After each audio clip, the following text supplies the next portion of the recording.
আসসালামু আলাইকুম। আজ আমরা দেখব মাইক্রোটিক রাউটার দিয়ে কিভাবে হটস্পট কনফিগার করা যায়। আমরা এখন এই মাইক্রোটিকের মধ্যে হটস্পট কনফিগার করব। প্রথমে আমাদের ওয়ান কনফিগার করে নিতে হবে। আমি আইপি ডিএসসিপি ক্লায়েন্টের মাধ্যমে অটো আইপি রিসিভ করেছি এবং আইপি ডিএনএস থেকে ডিএনএস অ্যাড করে দিলাম। আমার ওয়ান কনফিগার শেষ। ল্যানের জন্য আগে থেকে কোনো আইপি ল্যান সাইডে অ্যাড করে নেওয়ার প্রয়োজন নাই, কারণ হটস্পট কনফিগারের সময় অটো আইপি অ্যাড হয়ে যাবে, অটো মাস্করেট হয়ে যাবে এবং আরও কিছু ফায়ারওয়াল এক্সট্রা রুল তৈরি হবে অটোমেটিকলি।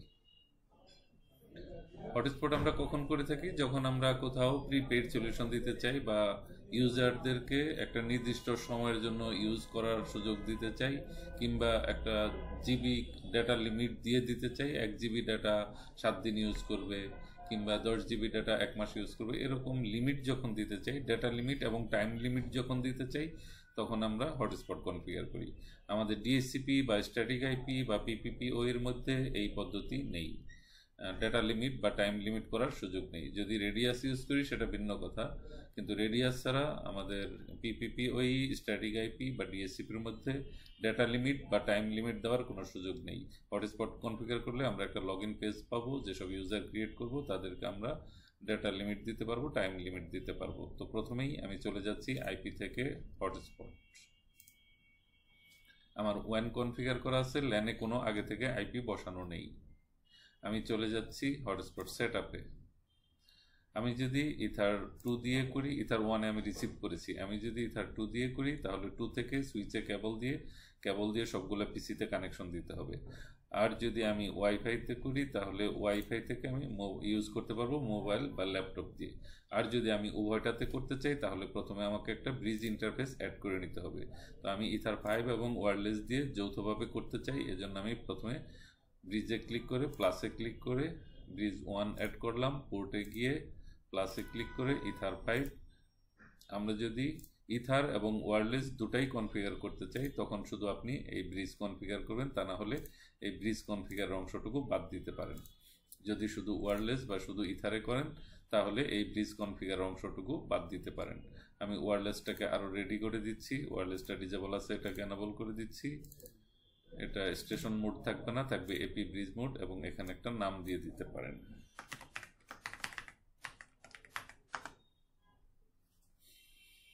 এরপর আমরা হটস্পট কনফিগার শুরু করতেছি। আমরা চলে যাচ্ছি আইপি থেকে হটস্পটে।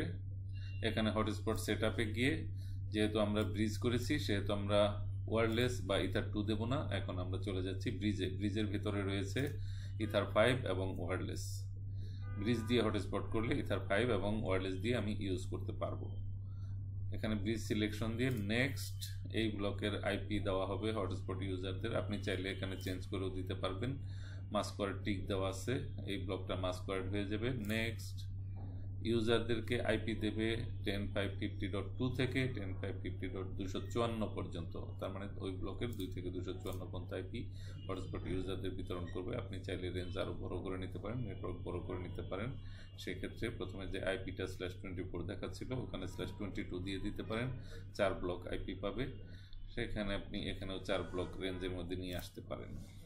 সার্টিফিকেট লাগবে না, এসএমটিপি লাগবে না, ডিএনএস দেওয়া আছে।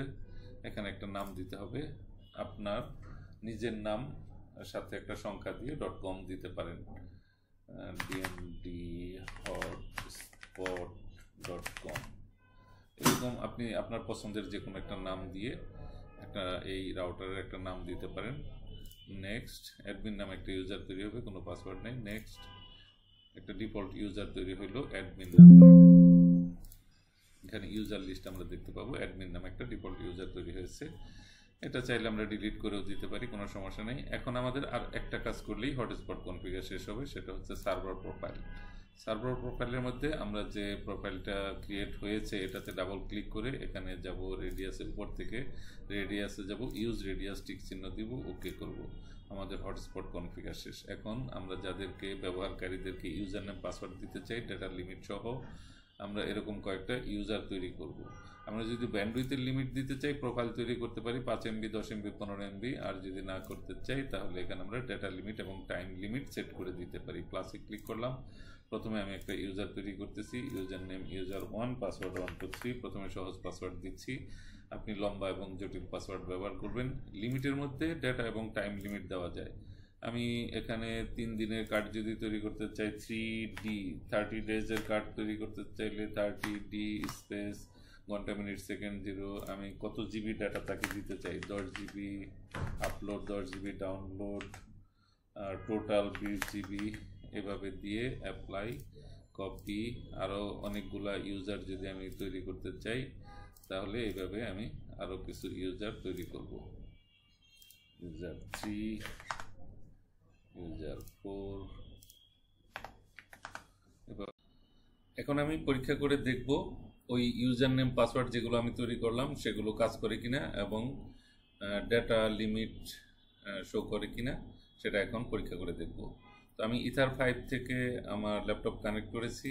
গুগল ক্রোম ওপেন করার সাথে সাথে অটোমেটিকলি লগ ইন পেজ চলে আসছে হটস্পটের। আপনারা চাইলে এই লোগোগুলা, এই মেসেজগুলা চেঞ্জ করতে পারবেন।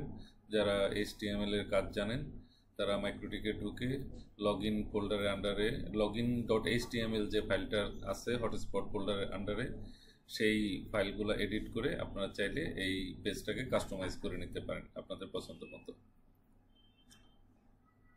আমি ওই ইউজার নেম পাসওয়ার্ডগুলো একটু পরীক্ষা করে দেখি। User name user1, password 123, connect. হ্যাঁ, কানেক্ট হয়ে গেছে, লগ ইন হয়ে গেছে। আমি এখন চাইলে যে কোনো সাইট ব্রাউজ করে দেখতে পারি। আমি যদি ডোমেইনটাকে টাইপ করি dmd.hotspot.com, এন্টার, তাহলে এনি টাইম এনি ইউজার তার পিসি থেকে, তার মোবাইল থেকে দেখে নিতে পারবে, এই ডোমেইন টাইপ করে দেখে নিতে পারবে তার ইউজারের স্ট্যাটাস কি, সে কত আইপি পেয়েছে, কতটুকু আপলোড করেছে, ডাউনলোড করেছে।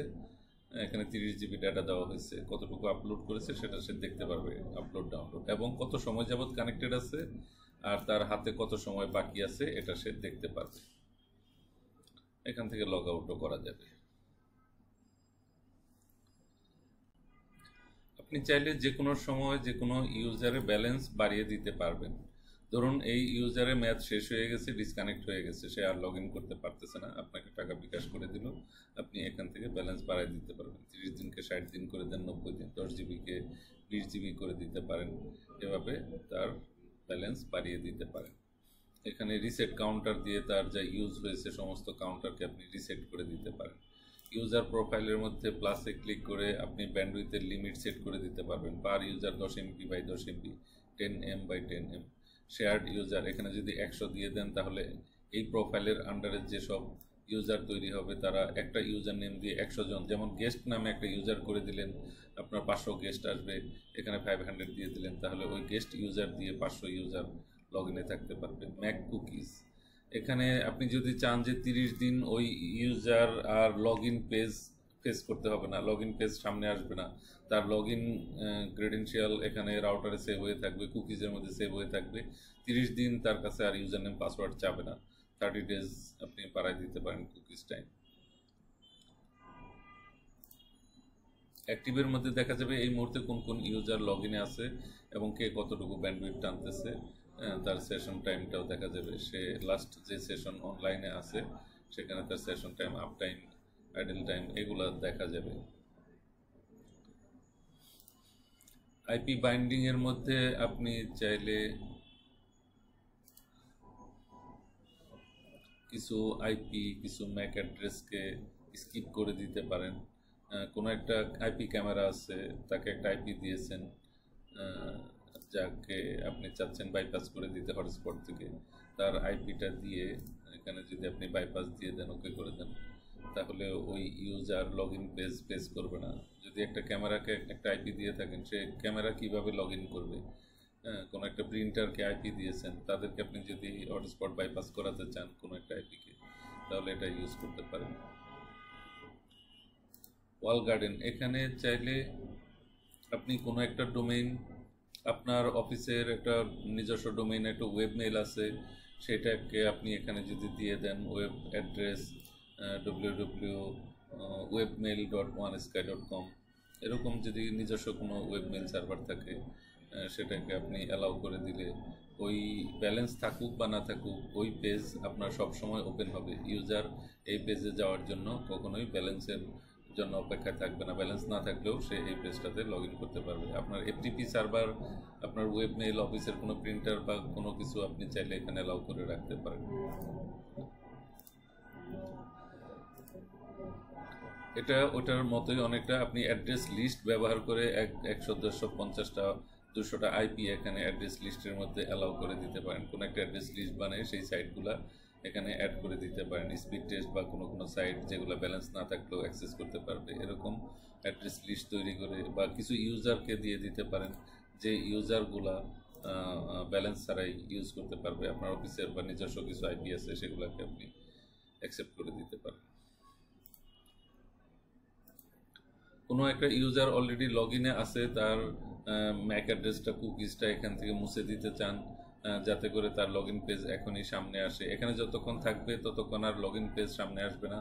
ওই ইউজার ল্যাপটপ অফ করে রাখছে, আবার অন করার সাথে সাথে আবার লগ ইনে চলে যাবে, অনলাইনে চলে যাবে। আর এখান থেকে যদি আপনি মুছে দেন তাহলে ওই ইউজার কুকিজটা মুছে গেলে সে আবার লগ ইন পেজ ফেস করবে, তার ইউজার নেম পাসওয়ার্ড আবার দিয়ে লগ ইন করে ইন্টারনেট ব্যবহার করতে হবে। কুকিজ হচ্ছে তার ইউজারনেম পাসওয়ার্ড এখানে সেভ হয়ে আছে যাতে করে তাকে বারবার লগ ইন পেজ ফেস করতে না হয়। ল্যাপটপ শাটডাউন করছে, আবার ওপেন করার সাথে সাথে আবার লগ ইন পেজ আসলো, সে হয়তো বিরক্ত হবে। যদি কুকিজ থাকে তাহলে আর বারবার লগ ইন পেজ আসবে না যতক্ষণ ব্যালেন্স আছে। ব্যালেন্স না থাকলে তো লগ ইন পেজ আসবেই স্বাভাবিক।